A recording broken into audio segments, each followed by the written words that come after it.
श्री स्वामी समर्थ श्री शिवमहापुराणच्या कोटी रुद्र संहितेमध्ये असे सांगितले आहे की मार्गशीर्ष महिन्यामध्ये जी शिवरात्री येते त्या दिवशी जर तुम्ही भगवान शिवांचं जर पूजन केलं तर फेब्रुवारी महिन्यामध्ये येणाऱ्या शिवरात्रीपेक्षाही पूजन केलेलं तिप्पट महत्त्व आहे.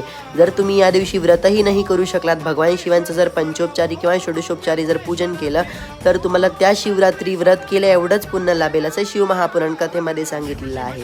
कारण भगवान शिवांचा या दिवशी जन्म झालेला आहे, उत्पत्ती दिवस आहे, त्यामुळे हे पूजन करायला नक्की विसरायचं नाही. तर भगवान शिवांचं पंचोपचारी पूजन करायचं. प्रथम शिव अष्टोत्तर नामावली किंवा रुद्र घेऊन भगवंताचा अभिषेक करायचा. त्यानंतर भगवानाला पंचोपचारी पूजन करायचं. गंध, अक्षता, हळदी, कुंकू, फुले, नैवेद्य दाखवून आरती करून घ्यायची. श्री स्वामी समर्थ अशी ही संक्षिप्त पूजा आहे, कोणीही करू शकतं.